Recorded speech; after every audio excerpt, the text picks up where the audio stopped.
Well, ho, ho, ho, 'tis the season to get some winners here in college football as we are that much closer to getting to a national championship game. Still plenty of bowl games on tap, and we're going to do our best here to break down a few of these games, point you in the right direction as we welcome in Kelly, Stewart, and Marco, unfortunately, is on vacation. So Marco Claus is here today, along with Kelly, the Rudolph Stewart.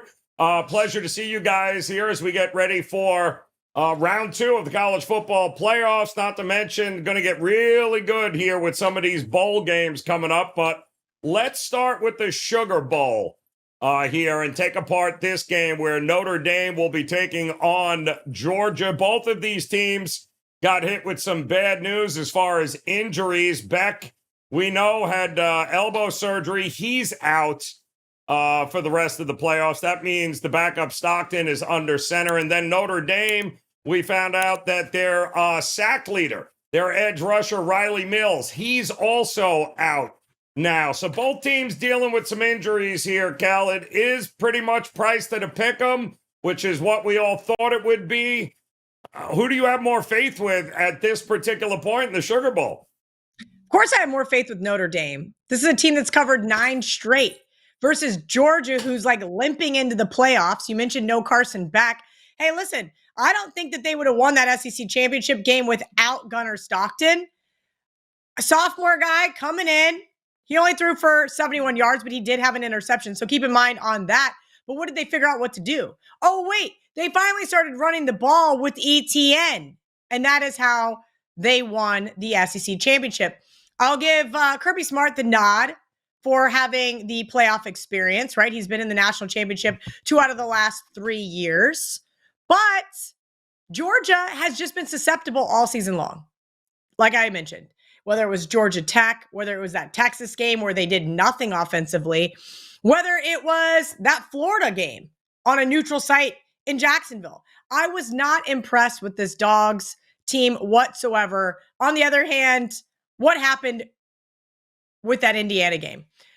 First up, Ryan Leonard throws an interception. I'm going, oh my God, I can't believe John Murray told me to bet on this team, that they were the biggest need of the weekend. And then, of course, Rourke got picked off, 98-yard touchdown, interception run, and that was all she wrote. Notre Dame just absolutely throttled that team and made them look like they did not deserve to be there.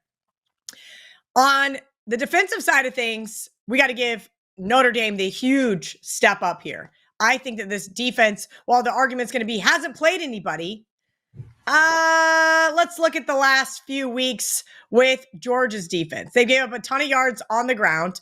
They've given up a ton of passing yards. Now we're talking about a neutral field. Of course, they're going to march out Georgia as the 1.5-point favorite here.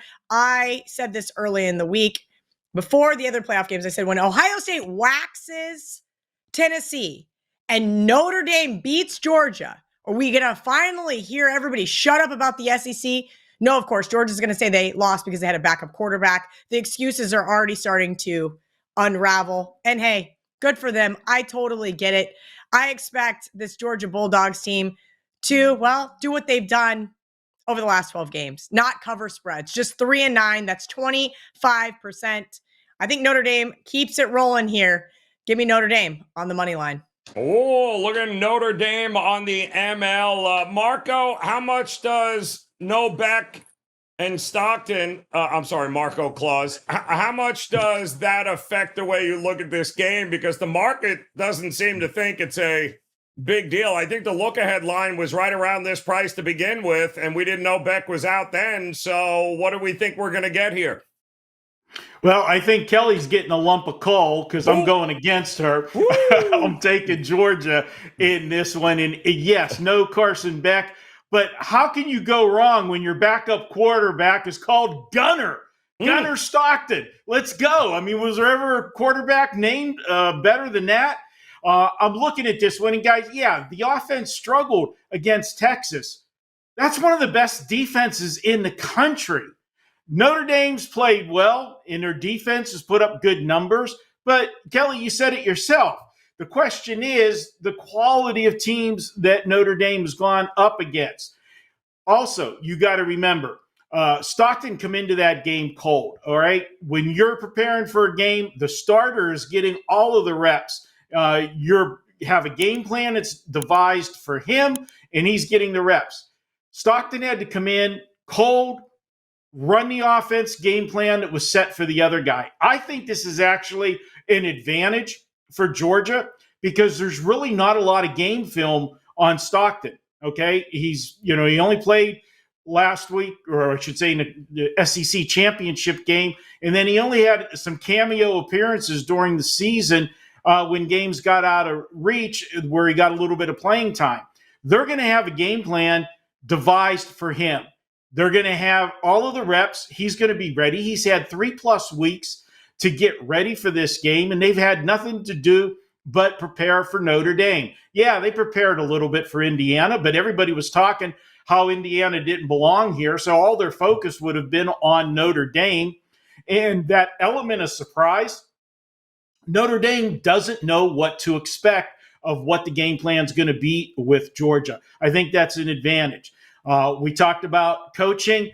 Both coaches I like, but you've got to give a little bit of a check mark to Kirby Smart. He has gotten the most out of the least this year with this team, and you can't erase all of the experience that Georgia has had over the last several years with the success they've had. 2 national championships. They should have been in the playoffs last year. They weren't, and here they are. They found a way to get themselves back into the playoffs this year. I think they get the job done this week. I'm going to go with Georgia. I think it'll be a close game, but I think it's Georgia getting the win on Saturday. And the other thing that Kelly mentioned about Georgia not covering this year, that's true. They haven't, but they've been laying a lot of big points. All they got to do is win this game. We don't have to worry about covering anything. Kind of like that there. Am I the only one that also recognizes now you've got a backup quarterback and you're a team that started slow in every big game this year, Georgia? They are a second half team, big time, which is part of the reason why they were able to come back there against Texas, even with Stockton at QB. I think Notre Dame comes into this one, and I'll split the difference with you. You guys have Kelly's got Notre Dame in the full game. Marco's got Georgia full game. I'm going Notre Dame in the first half. I've seen Georgia start far too slow in a lot of these games coming up, and I'm not sure how the week off is going to work here. I think Notre Dame will be ready. I think Georgia in the second half, especially if they're trailing, might not be a bad look live as well. So that game is the Sugar Bowl. That's one part of the Final Four, if you will, but 4 and 4 games here as we try to get to a national championship. Also, we've got another interesting one, Cal, on the other side there with Texas taking on Arizona State in the not the Fiesta Bowl, the actual Peach Bowl, right? So that'll be New Year's Day. I believe that's the early game. Arizona State just kind of sitting there minding their own business, but yet now they get Texas. Nobody seems to think. They seem to be betting this game like they already know the outcome as well. Can you give, and I didn't see Clemson scoring that many points against this Texas defense. Clemson had an opportunity to stick it to them, Cal, and they just couldn't get it done. Does Arizona State have a puncher's chance in this one? I have not gotten to the window with Arizona State yet. I've just been kind of sitting back. The whole world is going to bet all 4 favorites this weekend after what we saw last weekend. I get it. It makes a lot of sense. It looks like Indiana, SMU don't belong, which is going to equate to neither does Boise State and neither does Arizona State. And I think that is a very drastic mistake. Those first round of games were on home turf. Now we're on neutral sites.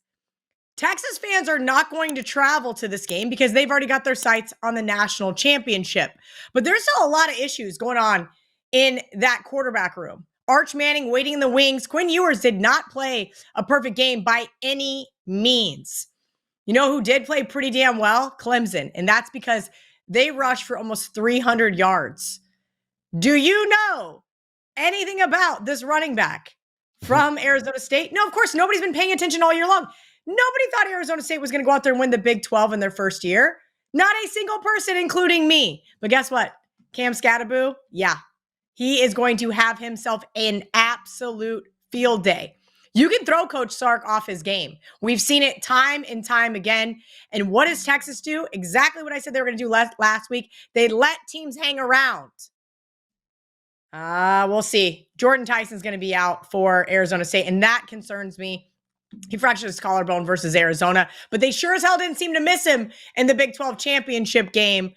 This is the high-flying Big 12. I know everybody's going to want to run back to bet that Texas under yet again, but I think Arizona has their way with this. Arizona State, has their way with this defense. Arizona State looked very good in the Big 12 championship game, almost too good, unfortunately. That's where I think this one's at 13.5. I would love to get a 14, and I would love to get a plus 410, 415, 420 on the money line. You know, Cal, we saw this even with the Clemson spot. It was as high as 14 and a half, and then it started to drop just before kickoff down to 13 and a half. It's all about getting the best number, Cal, and if you're looking for a 14 and a half, you're in to see if that hook, then there's probably, I don't know, some sort of tool you could probably utilize, right, to make sure you're on top of that. I'm asking. Absolutely. Odds Logic is the newest, latest, fastest tool that you need at your disposal, whether it's for live betting, arbitraging, whether it's for injury alerts, looking for betting percentages from all of the books. It is fully customizable right now. oddslogic.com/Kelly in Vegas. You can get it free for the next 30 days. So guys, check it out. You don't even need a credit card. It is a great tool you need at your disposal. One last thing about Arizona State here, Joe. 4 times they've won as an outright underdog this year. 4 times. That's how much they've been doubted. I'm not doubting Arizona State here. Texas feeling pretty happy that they got away with it there against Clemson. I'm not sure they're going to get away with it here in the Peach Bowl. And I'm pretty sure our good friend CT Betts was betting against them in every one of those 4 games.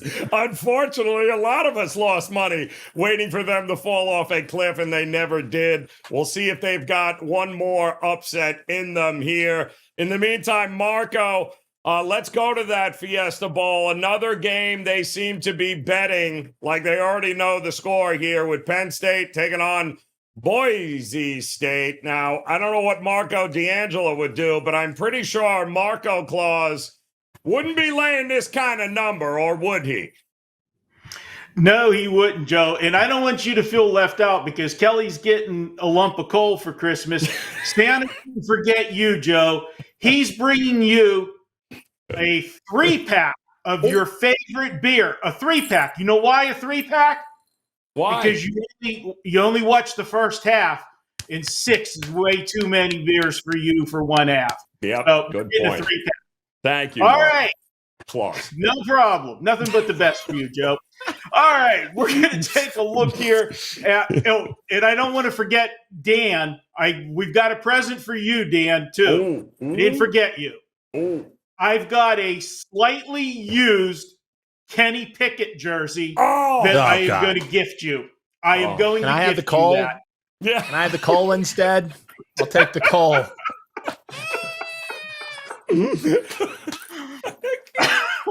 Hey, you know what? You guys can blame Kelly for this, all right? You got to put up with my sick jokes because Kelly made me put the Santa suit on today, all right? Okay, let's get to the Fiesta Bowl. I made you put on the Santa suit. I can't. Yes, you are You know, the ratings would go up if Kelly would have had the Bell sweater. Okay, you know. Like I said, my sweatshirt that I'm wearing tomorrow would have gotten me canceled again. I'm good. It's within the privacy of all of my family members that are going to know exactly how I feel on Christmas Day. I would stand up, Marco, but I'm fairly certain we would get pulled down from YouTube. Yes, yeah. Let's everybody stay seated. Okay. Fiesta Bowl, Penn State. This line is absolutely absurd. All right. They are totally overreacting to what happened last week in Happy Valley.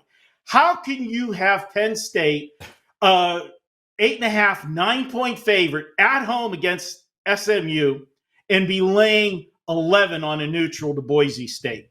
Boise State's a better team than SMU. Everybody screamed that SMU shouldn't have been in the playoffs, and they played like it. But you know what? If you really watched that game, they were their own worst enemy. It started on the opening drive. They had 4th and 1 or 2. They went for it. He could have walked for the first down. Instead, he stops and tries to make the big play and to throw the pass for the touchdown and ends up incomplete. He could have had the first down and had 1st and goal. This would have taken the crowd out of the game to start the game. You go up early on Penn State. I'm not saying they would have beat Penn State, but I don't think you would have seen the blowout that you did. Then what do? 2 interceptions in the game, both pick sixes. Then James Franklin, this is something you got to factor in as well. What was he doing when his team had not done anything offensively yet? They had the lead because of the defense, and they're at their own 20-yard line, and he goes on 4th and 1 and gets stopped. Thank God his defense bailed him out again on another interception that saved him when he set SMU up at the 20-yard line. I said when the brackets came out, Penn State had the easiest route to the semifinals, and they still do. That doesn't mean they're going to cover this big number. Boise State only can do who's in front of them. And the one loss they had was a 3-point loss to the only undefeated team in the country, Oregon. I am going to look at Boise State on the neutral field getting all of these points, which is way too many in my opinion. I thought this line would be that Penn State would be a touchdown favorite whenever I was mapping it out at the beginning of the playoffs, because if you remember, I said take Penn State instead of taking them on the futures at 6-1, do them on the rollover. There's no way I figured them to be an 11-point favorite in this game. Boise State doesn't beat themselves. I told you, SMU self-destructed last week with the turnovers. You know how many turnovers Boise State has had this year? 8. That's it. 8 turnovers all year. And, oh, by the way, what do you want to do if you want to shorten the game and try to keep the other team's offense off the field? You want to run the football. I know Penn State has a great defense, but they're going to be facing the best running back in college football with Ashton Gentry for Boise State. And then throw in, again, the head coaching factor. James Franklin, somewhere along the line, is either going to be too aggressive or too conservative. There's no happy medium for him. He's going to make a mistake in this game. I think Penn State escapes with the win, but I see this as a 3-4 point game either way, coming right down to the end. I'll take Boise State plus the points. This one will be a lot closer than the public thinks. Got to love it. Liking it a little bit closer, says Marco Claus, than most people think in that one. Well, that leaves us, of course, the granddaddy of them all, right? The Rose Bowl, where we're going to get a rematch with 2 behemoths here. Ohio State taking on Oregon, with Ohio State opening up as that slight favorite here, 54 as a total. And listen, what else can you say about what we saw from Will Howard and Ohio State in that game against Tennessee? If you go back to when they played, and they were just a play away from actually beating Oregon in Oregon, and they have probably been stewing in this for a little while here. But I think the difference was, don't forget, in that game, Ohio State lost not 1, but 2 of their offensive linemen that they had to try and reassign and regroup in-game live against Oregon. They've had an entire season to be able to adjust to that offensive line and the issues. We have heard over the last month and a half about, that offensive line of Ohio State. Oh, it's a mess. You can't trust them. Well, they lost their starting tackle there, Josh Simmons, in the first half of that game against the Ducks in October, and they had to scramble there. But then we just watched them with down 2 starting offensive linemen go up against one of the best defensive fronts in all of football with Tennessee. Did those backups look like they had a problem moving and bulldozing them? The answer is no. Now, on the flip side, Oregon also healthier than they have been going into this game than they have been over the last month. Jordan Birch, their edge rusher, their leading pass rusher, looks like he is back now. They have had to go the last couple of games without him. And their go-to receiver, Tez Johnson, also back near full strength. So unlike the first time these two teams met, there were injuries on both sides that both teams had to deal, and it was a great game. It was a high-scoring game. Well, guess what? We go round 2 in a neutral site game. It's a coin flip. Any which way you cut this, it's a coin flip game, but it's one that I would much rather focus on the total because I definitely think points are coming in this one here. You're talking about an Oregon defense, guys, that's not even top 100 in red zone defense. It's what cost them in the first game points, and every time they play a quality team, they are giving up points. I mean, they have given up, 30 points or more, at least 30 points or more when they have faced some of these playoff teams this year. They end up winning the games in shootouts because they can. But my goodness, that defense is not good. I would compare it to the Detroit Lions here, where they're capable of dropping 40 points, but on the better teams, the better offenses, they're going to give up points here. I think it comes down to the wire again. There is no way I'm sweating an under in this game. I don't care that Lanning and company have had a couple of weeks now to get ready for this, and Ohio State's been thinking about it. Both defenses certainly capable, but I don't think they're going to be capable enough to stop each of these offenses. I like the over. I think this thing lands in the 60s again, way more so than it landing under 54 points. All right, there you got it. So we've got all the playoff games out of way. We do have, of course, a couple of best bets that we're going to break down in some of the upcoming bowl games. But first, time for some gold. Let's bring in our man, VR. We're that much closer to getting to a national championship here, Gianni, and your boys from Ohio State, who you've been literally screaming at the top of your lungs that they're the best team in the country, are going to have a chance to prove it this week.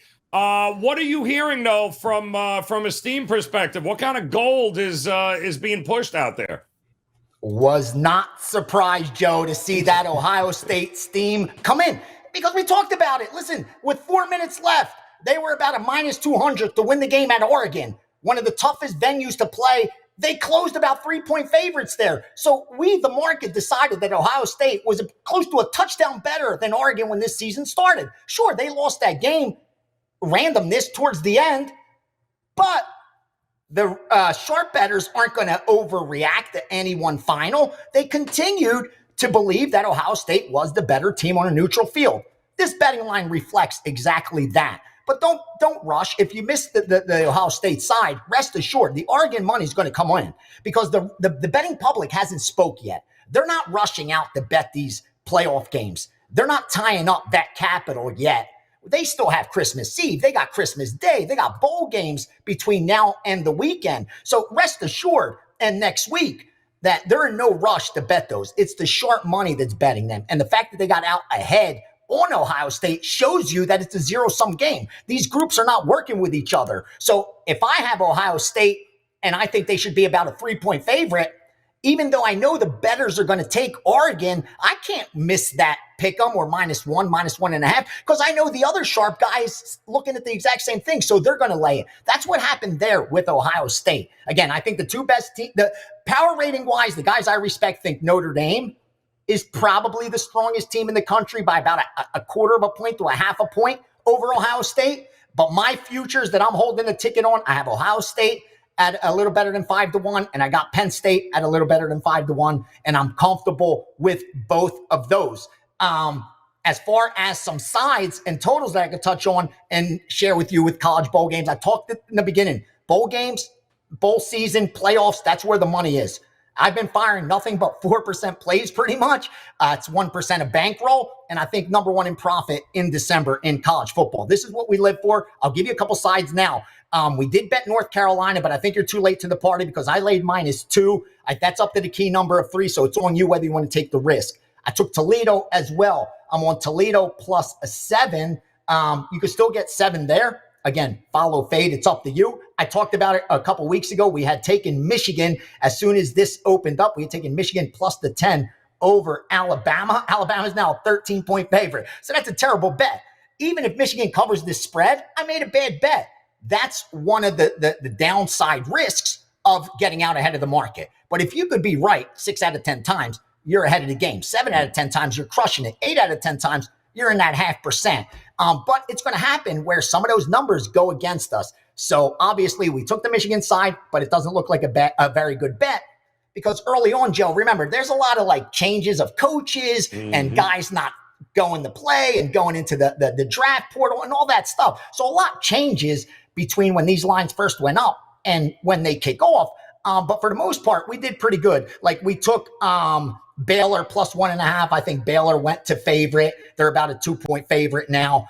We took Buffalo as a dog. I think Buffalo's now a favorite in that game as well over Liberty. What else can I give? Oh, Louisiana Tech. I just gave those out to subscribers yesterday. We took Louisiana Tech, I think plus 17.5 and plus 17.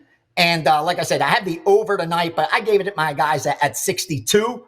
That's up to like 66. I probably wouldn't bet it. I wouldn't release it now. And I do like the San Jose State side, but there has been resistance. I actually talked about it with Prez. I bet more on San Jose State than I should have because I thought it was going to go to 3.5 or 4, and I was going to have a nice 2.5 and plus 4 middle. That didn't happen as we saw South Florida money start to come in. But that's pretty much what's going on. It's going to be interesting, again, as we approach New Year's Day, what really happens, because when the public speaks, they bet big. Come New Year's Eve, come New Year's Day, there will be a lot of money bet at the window, and these lines will reflect that money.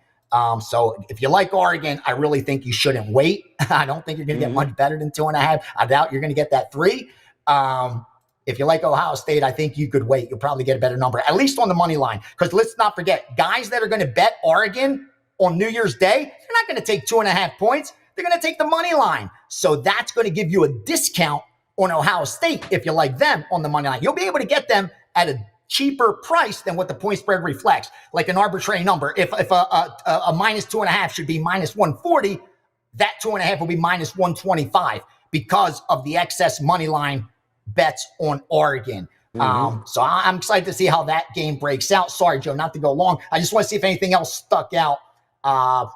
Yeah, that's pretty much it, man. That's pretty much it for college football. But again, a lot between now and New Year's Day to get excited about.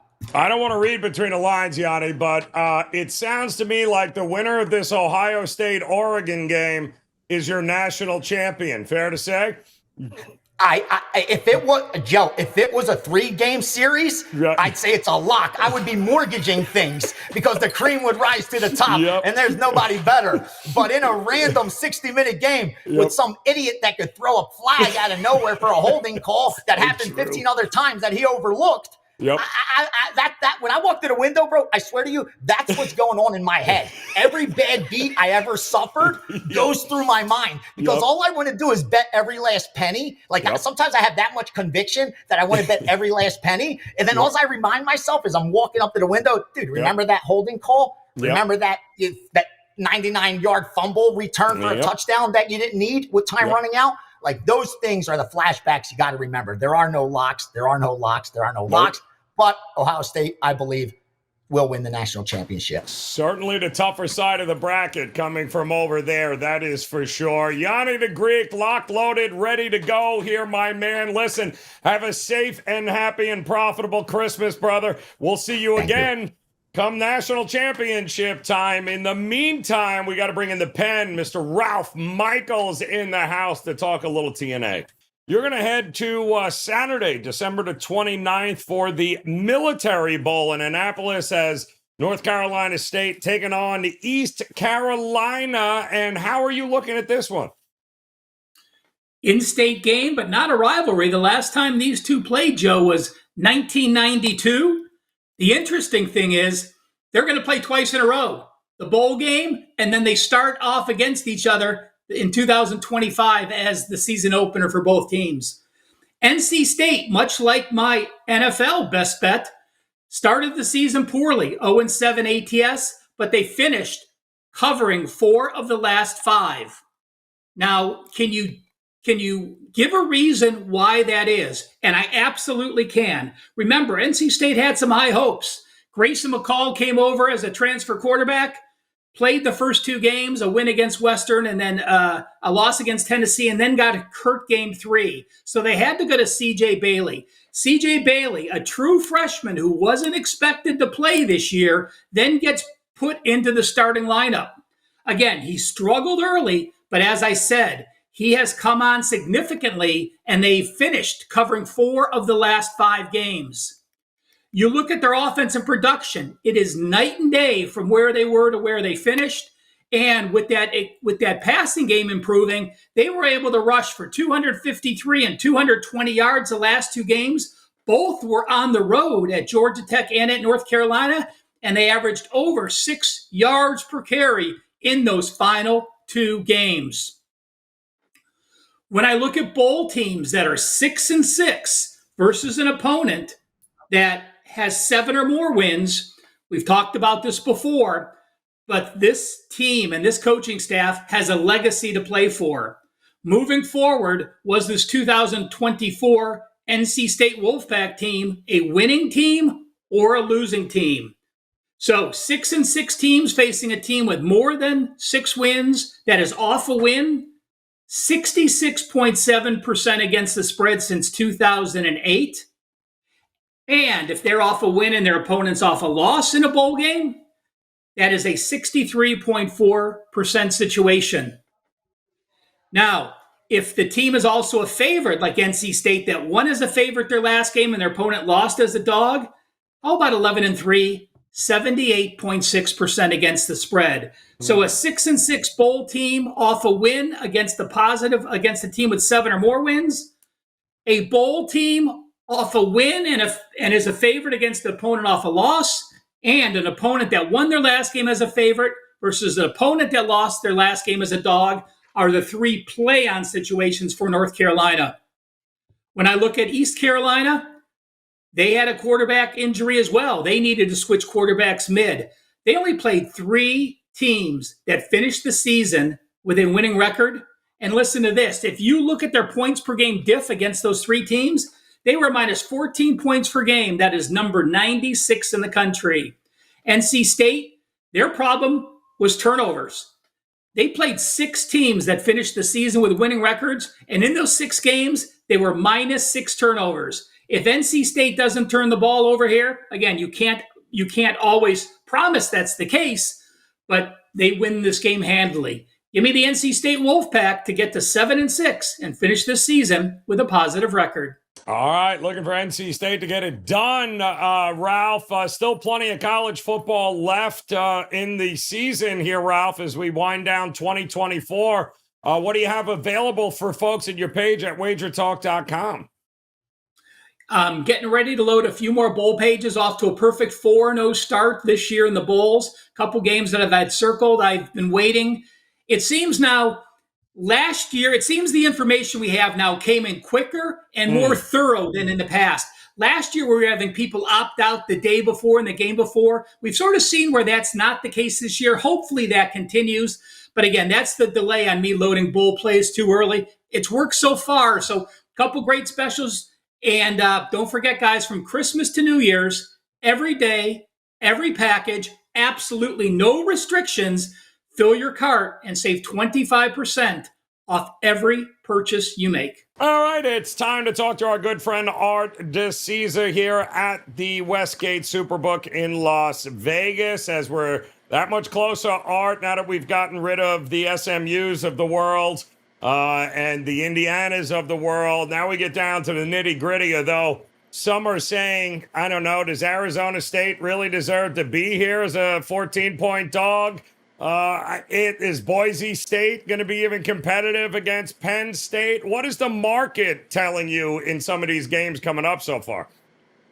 Well, all I'll say is the committee's going to look real bad here with the Indiana and SMU performances, and now 3 of their 4 bye teams are underdogs.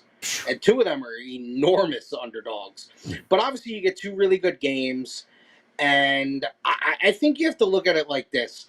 Obviously the 2 big games, Penn State, Boise, and Texas and ASU with the big spreads, they won't generate as much action as the other two. And obviously, those are 4 name brands.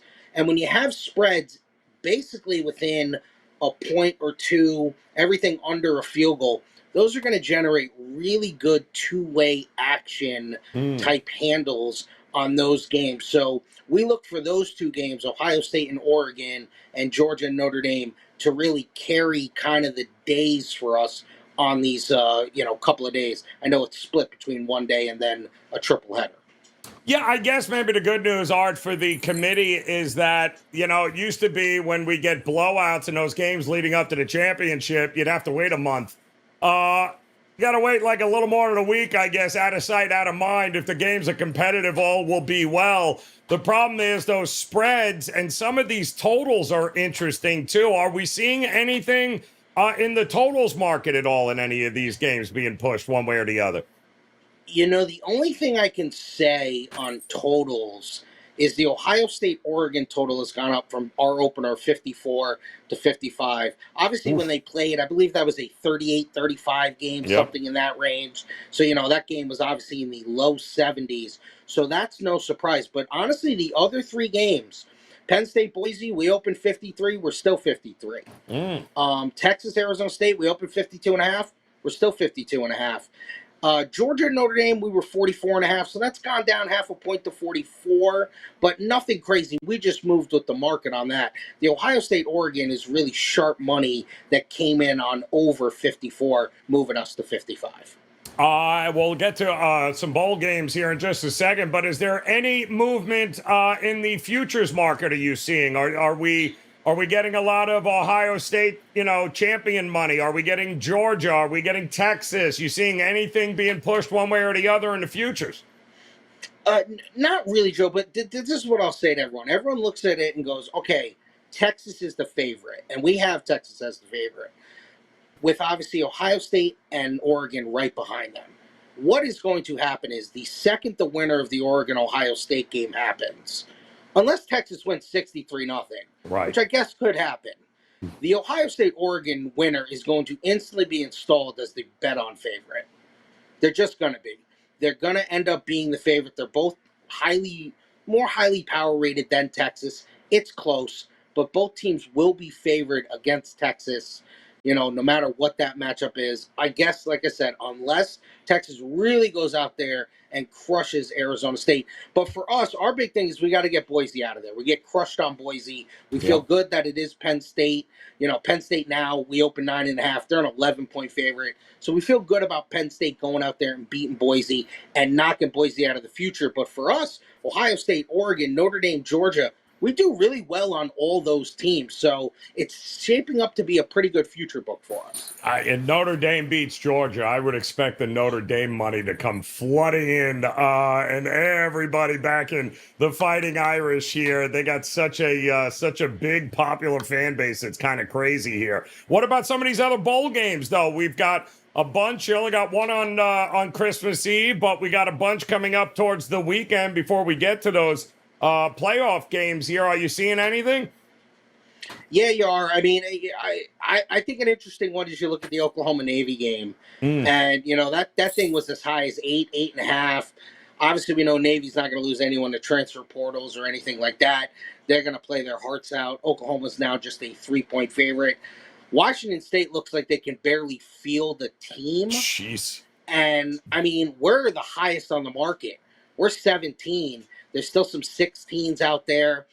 That, to me, is a game that could potentially get to 21 by kickoff.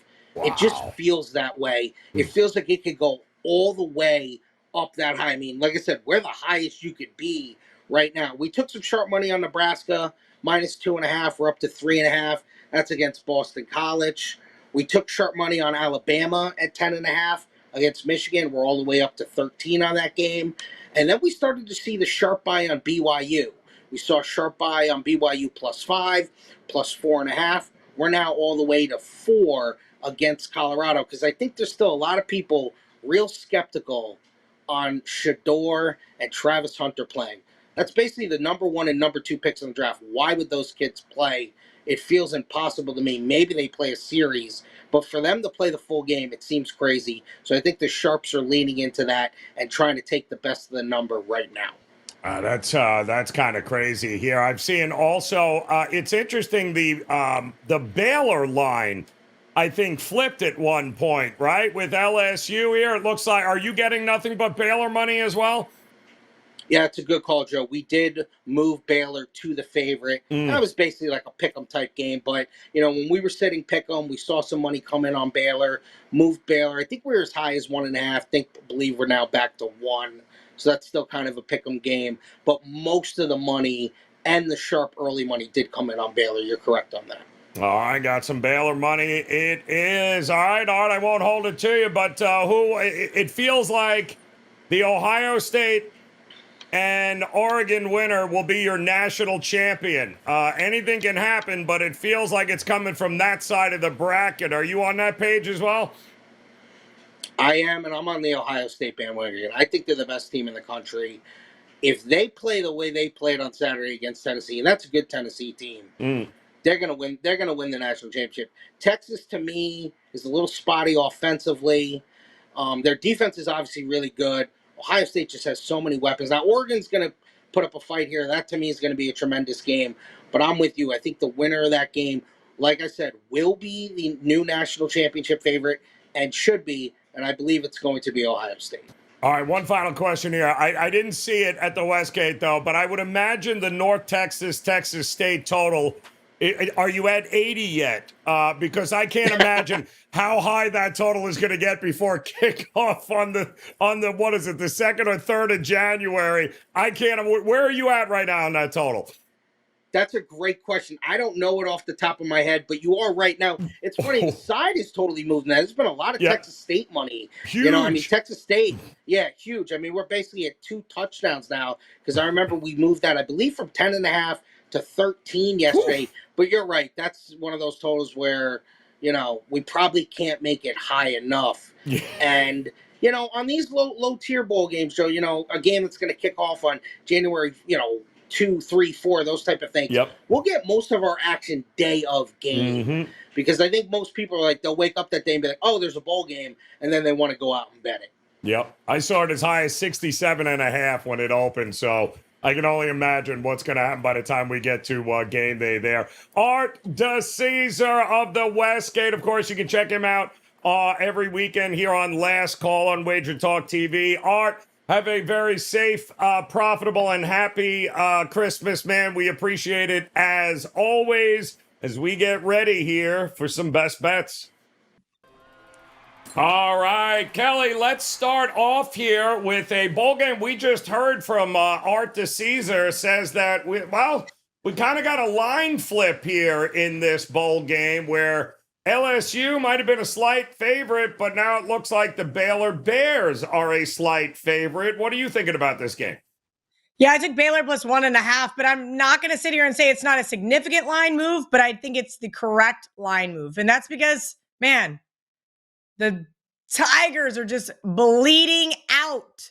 Not only did they lose both their starting offensive tackles, their tight ends who are leaving for the NFL draft early. They got a lot more going right behind them in the transfer portal. CJ Daniels as well. So look, Baylor's roster is almost all but intact. They won 6 straight games to close out the season. And I think not only did Dave Aranda save his job, but he's got his team ready to play here in the Texas Bowl. I know Nussmeier is going to play for the Tigers, which is pretty good news for them. But that team still has dropped 3 of their last 5 and only covered 1 game over that time span. As I mentioned, Baylor peaking at the right time. I think you lay it here with the Baylor Bears. And no, I don't think this one's coming back. I think it's headed to 2. So do not wait until New Year's Eve to bet this one. Get it in. Baylor Bears there for Kelly and her best bets. Marco Claus. Boy, I've been trying to figure this one out here when it comes to the transfer portal and who might be in or out. One of these teams seems to be in better shape than the other, but My goodness, USC and Texas A&M. How are you breaking this one down? Well, Joe, before I get into this one, just a quick reminder this week at Wager Talk, Holiday 25. It'll save you 25% on any package at Wager Talk, and you can use that. Pick up a 7-day package, 30-day package, whatever you want from any capper. And guys, we've had a great run in 2024. Number one in hockey currently this year, number one in hockey the last 3 years, number one in the NBA over the last 4 years. And all of our plays, including football, basketball, baseball, every play since September 24th, we're number one at Wager Talk and Money One as well. So check it out. Save yourself 25%. Just put in Holiday 25 at checkout. Joe, I'm going to take a look at the game right here in Vegas with USC. And you know what? When I first looked at this, I'll be honest, my first reaction was I'll probably be fading USC. How excited can USC be to be playing in the Las Vegas Bowl? This is a program with a rich tradition that expects to be competing for a national championship, at least make the playoffs, whatever, especially with the expanded format this year. They thought they would be there, but they're not. But public opinion is going to be in this game. It's an SEC team playing, a defunct Pac-12 team now in the Big Ten, and we know the SEC is the best conference in football. That's what everybody says. Well, it wasn't this particular year. And when I dug deeper into this game, and as we get closer to game day, and I start listening to the different players and the sound bites and the interviews, the more I'm warming up to USC. Lincoln Riley wants to build for next year. This is obviously a disappointing season for him. But the fact that he has shifted gears in looking forward to next year goes with the fact that he went ahead and benched his highly touted quarterback, Miller Moss. He replaced him with Jade Mahava, and this is a quarterback that played 3 games, completed 61% of his passes, 906 yards over those 3 starts, and a 7-2 touchdown to interception ratio. USC sits at 6-6. Why is that significant? Well, obviously, as I said, that's not the goal to have a 7-6 season if you're USC. But you also don't want to be a losing team. You don't want to be labeled the 2024 losing edition of USC. It's a mental motivator to get to that 7th win and have the winning season. Also, there's a couple intangibles here.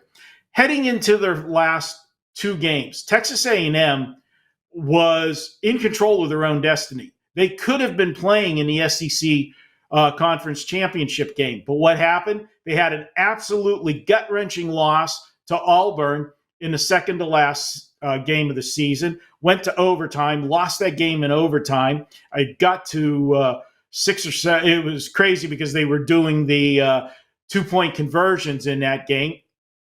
And then they played Texas. Hard-fought game, lost 17-7. They got to be deflated to be where they're at in the Las Vegas Bowl. And as you know, there's a few distractions here in Vegas. Teams that come to Vegas for the first time, it could be a challenge to stay focused. That should not be a problem for USC. They've played here before. The Pac-12 championship game has been played in Vegas for several years now. Also, USC played here earlier this year. They played in the kickoff classic against LSU and won on this field, Allegiant Stadium. But here's the other part. The quarterback that is now quarterbacking for USC, well, he came to USC through the transfer portal. You want to guess where he quarterbacked last year? Yeah, that breakout season for the UNLV Running Rebels. He knows this stadium, this town. This is going to be a homecoming for him. I'm going to go ahead and ride USC. That all of the vibes I'm hearing and seeing says that this team's ready to play. Give me the dog with USC against Texas A&M. All right, with USC getting it done against Texas A&M, kind of crazy there when you think about it, as we're all trying to piece together exactly who's playing and who's not playing. And there is one game in which is just absolutely bonkers when you think about it, because trying to figure out who's playing and who's not playing, well, do it in the Texas A&M and the Texas Tech rather, and Arkansas game, in which, let's start with Texas Tech, who's got a defensive coordinator fired, offensive coordinator. Well, guess what? He is no longer there because he took the head coaching job at FAU. So now we're scratching our head going, you got to be kidding me. However, Coach McGuire still there in this game, and he is one of the big reasons why I love Texas Tech here. And a slight plus money price is that even though you have the attrition, and even though Morton won't be playing in this game, the quarterback for Texas Tech, freshman Will Hammond, who saw some action this year, will be under center. What's really got me is, as much as you have defensive coordinator fired, offensive coordinator gone, still got your head coach. When you look at what happened over at Arkansas, this team literally has not enough scholarship offensive linemen to fill the line. That is correct. They have got everybody gone on the offensive side of the ball. And Taylon Green, we backed in a number of spots here. One heck of a playmaker at the quarterback position, former Boise State quarterback. His ability to make plays is great. But the problem is the Red Raiders with McGuire, and I don't care that they fired the defensive coordinator. He should have been fired. He was terrible. They are going to be able to get home against him. They are going to make his life miserable. Why? Because he has none protection. Arkansas is left with absolutely zero protection and experience to protect him on the offensive line. There are not any scholarship linemen left on the roster. They also have nothing left at the skill position spot, as all of their starting and backup wide receivers, as well as running backs, are gone. So when you put it all together, Arkansas has far, far too many portal and guys that are left there, far too much experience, not in this game for my liking. I love Coach McGuire in this spot. He will have this team ready, even though the coaching staff's a little different. He'll have these guys ready to go. I think Texas Tech wins this game, and I think they win it rather easily. Great opportunity to get them at a slight plus money price. And there you got it. We got best bets and bowl games. We broke down the college football playoffs as we continue. Marco Claus is giving everyone gifts, whether it be lumps of coal, Kenny Pickett jerseys. I'm getting 3 beers because 6 apparently is too many. Keep the beer, Marco Claus. Just give me the bourbon. We're good to go. Don't forget, hit that like button, hit that subscribe button. Take advantage of the Fill Your Cart promo. 25% off right now with your favorite handicapper at wagertalk.com as we look to close out 2024 on a winning note. We will be back again, of course, next week as we get ready for all of those big games coming up January 1st and beyond, including a national championship. But until then, have a very safe but profitable Christmas. Enjoy your holiday. We'll see you again on another edition of the College Football Bet On It. Enjoy, guys. Have a merry.